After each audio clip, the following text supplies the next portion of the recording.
Dating unsettled. Hello, Unsettlers! Welcome to a special segment, a bonus episode, if you will, one of its kind. I call it Unsettler Requests, where you, the Unsettlers, DM me some that you want me to read out loud. So this one question comes from someone that I'd like to call A, because I want to protect their privacy. A writes, do you take questions? Just from listening to the clip, I'm scared of the vulnerability of noticeably making the other person a priority when we're only talking. I'm in grad school. I've told all my friends my limitations of time. But then I also will make space for friends outside of those initially communicated windows. I'm super aware that I'd be shifting this person of interest into that prioritization space, if not talking to them if not talking to them more frequently than my friends if I allowed it. But I'm also really in grad school. I'm really in grad school plus working. So there is a measure of reality to check time. I'm scared of the posture of seeing where things go with our frequency of talking long distance. If I follow what I want to do, the more we talk, the more I'd make room to talk. But also, I am afraid they'd know that and afraid of the uncertainty of that of what that may not mean to each of us for each of us. I just went in a circle listening to the episode this evening. Well, thank you, A.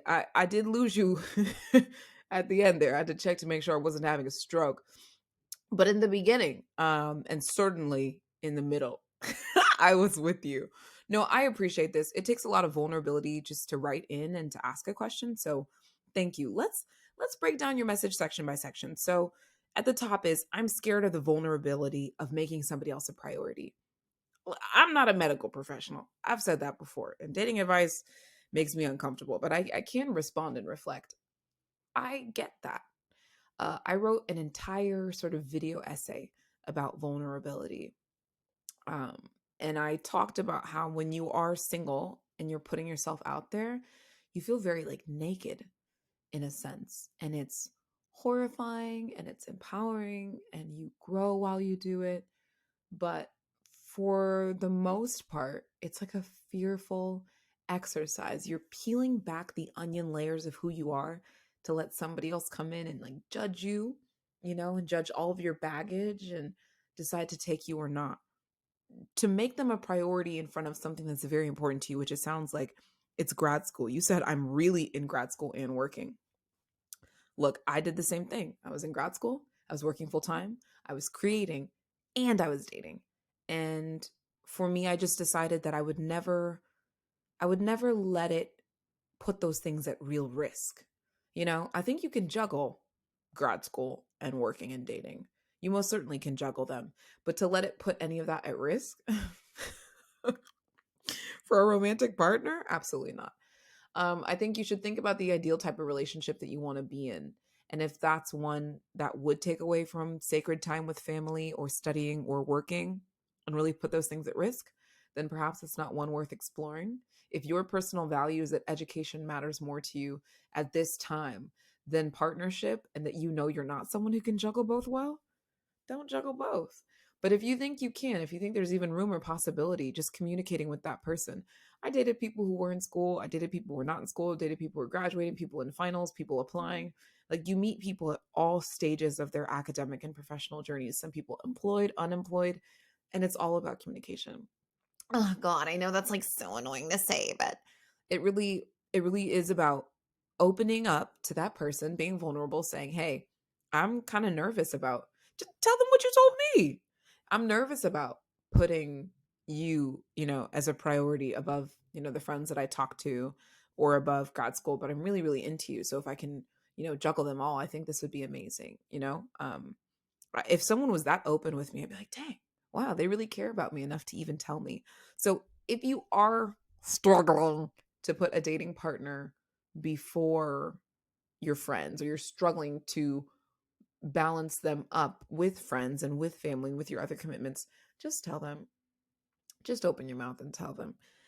There are people who would take advantage of this. And there are many kinds of abuse to look out for as well. I think it's called, I can actually, let's look it up, Unsettlers, because I think there's such thing as academic abuse.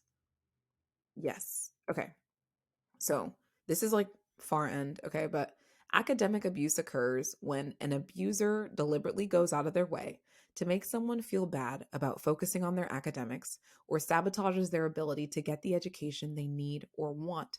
This may include making fun of someone for studying or constantly interrupting someone when they're trying to focus.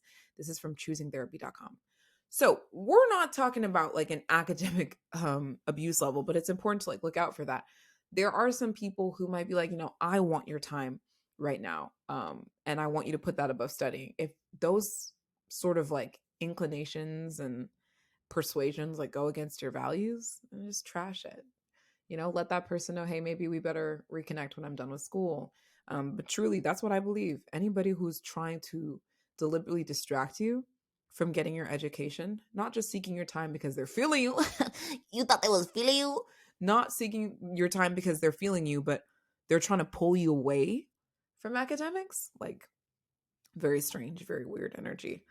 Okay, so moving on to the next part of your message, you said, I've told my friends limitations of time, but I sort of violate or I make space for my time.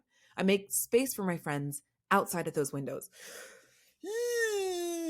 Don't know what to tell you. Sounds like a boundary violation. And we want to Okay, yep, we got it. We got it the first time. It's unsettling. We want to make sure that we're adhering to our boundaries.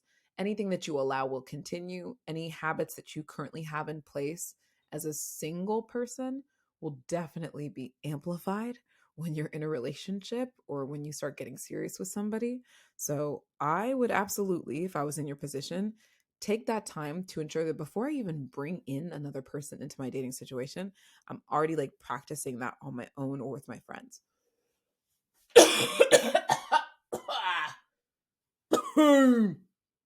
Hold on, let me just die for a second. Hold on. It's ASMR. Y'all don't like coughing? Coughing ASMR? It's not one of the types. Um, yeah, sorry. Pardon my expiration back there. But yeah, I think it just starts with you. It starts with you being like, I know how to manage my time for myself. I know how to manage it with family. I know how to manage it with friends. So I can manage it with a partner. It's okay to not be perfect at any of these things. It is okay to go like outside, like seeking pleasure through meeting with friends or through going out on a quick little date during grad school. I think that's fine as long as you can get back in check. To be honest, I don't care how you violate those time boundaries of yours as long as you can get it back in check. It's okay to have a little dalliance, darling. It's okay to step out for a little date. You know what I'm saying? It's okay to skip studying for that final, go on that hot date, and then cram all the next morning to take the test in the afternoon. As long as you ace it. As long as you ace it. Okay, so let's go to the next part of your message. Um, you're aware that you're shifting someone into your prioritization space, and you're also afraid of the posture of seeing where things go when it comes to long distance. Look, this just depends on the emotional weight that you give to this dating interaction and that you give to dating in general. I think when it comes to long distance, there is a level of intentionality that is required to transition it from I just met this complete internet stranger to I want to spend the rest of my life with this person if you're looking for monogamy or marriage. So let's look at me, romantic. I'm ambitious for you. I have those hopes for you. Let's wind it back. Let's just talk about dating. There's a level of intentionality that is required to go from I just met this stranger online to I would like to call them my partner, right? In front of all of my friends, in front of all of my community. Like that's a jump. And it's really hard to make that jump when you're seeing where things go. It might work for you and your partner. I can give you a little bit, just a little bit of a reference point. So I met my partner online, and this was March. I was really interested in, dating and committing to somebody at that time. He was more so just looking for friends. I was like, oh, okay, well, bye. And he was like, let's keep in touch. I said, okay, sure. And so this was a bit of like seeing where things go with this particular person because while it wasn't like an active interest for me anymore, I was pursuing my other interests, pursuing other dating interactions. For him, it was like a let me see how I feel as I like move from a space of looking for friends to looking for dating, right? So we were kind of seeing where things go ish, but like not really actively. So the emotional weight that I put towards this situation with my current partner from like March to when, about when we met was very, very low. It was very low. And I wouldn't be worried for you. You're talking to somebody long distance. You already got work, you already got school, you got a lot going for you. Why are you worried about where things go with this person? If you think they're amazing, if there's someone that this is written about, that you are like thinking about prioritizing, if they're worth it, do it. Cuz grad school is not forever. Even work is not forever, as we've seen. So you want someone who's going to be there on the other side. You want a partner who will be there for you no matter what it is that you're going through. And that's why I believe that relationships are worth investing in. I think it could be worth it if you're feeling some type of way about somebody that you met long distance to be like, hey, I know this is crazy, but I'm really interested in getting to know you more and would love to, move towards a space of commitment if you've been talking for a few months, right?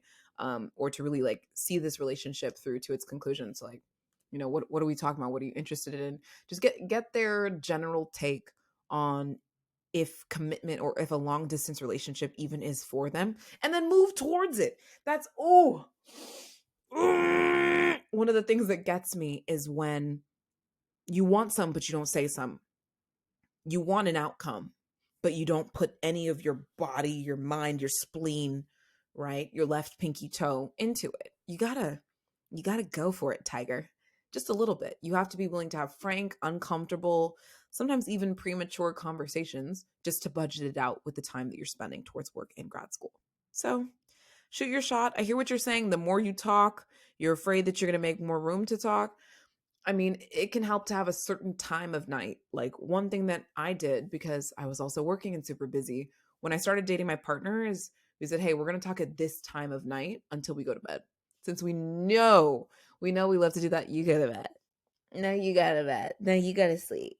No, you go to sleep. Like we know we're going to play that game. So ultimately, we just decided to talk later in the night. And that really helped us. You know, if you think that you might catch up with this person at 12 p.m., then again at 2, or then again at 4, then 7, and the conversation's going to rage on. Next thing you know, it's 10 o'clock.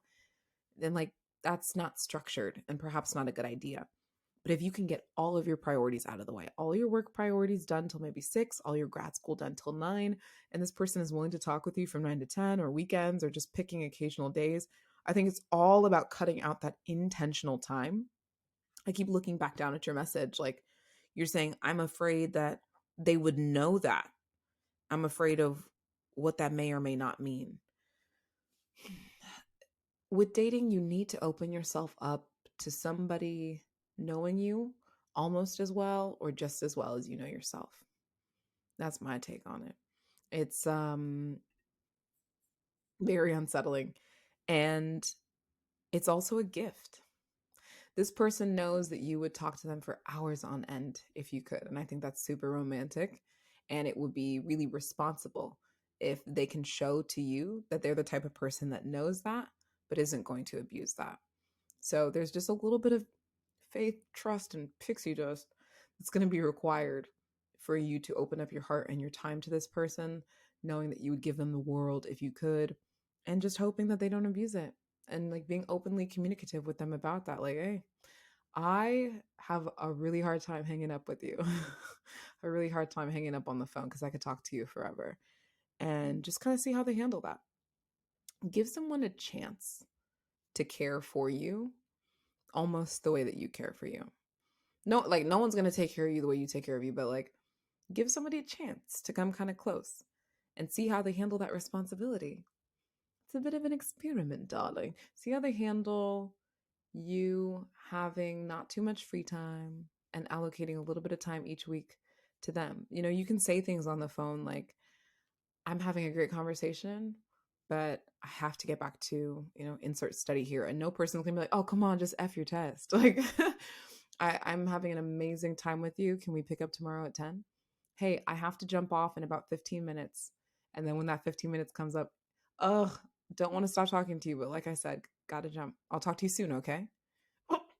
That person's not gonna be like, no, you can't hang up. So I hope that that inspires you, a little bit. Being vulnerable is not a bad thing. It definitely puts you in a bit of a weak position, but hopefully they'll be just as vulnerable with you about the things that they're insecure about and about the limitations that they have on their time. And recognizing that limitations on someone's time usually aren't eternal. You being in this state of being in grad school and working and trying to find love, oh, you courageous thing. You being in that space all at the same time is not an eternal state. That's something that somebody who's going to commit to you just kind of needs to quote unquote put up with or deal with or manage within their schedule for a couple months, for maybe a year, a couple years. I don't know what program you in. You a doctor? If you're a doctor, well, that's a little different. But if you're not a doctor, they only need to put up with that constraint for a bit. So I hope you can see the light on the end of the tunnel. I hope you're okay being vulnerable with them. I hope that they handle your I hope that they handle your vulnerability responsibly. And if someone has shown that they cannot be responsible with your heart, with your time, with your studies, with your pursuits, with your dreams, with your aspirations, block them. Okay, well, that's my advice. Thanks for DMing. Dating unsettled.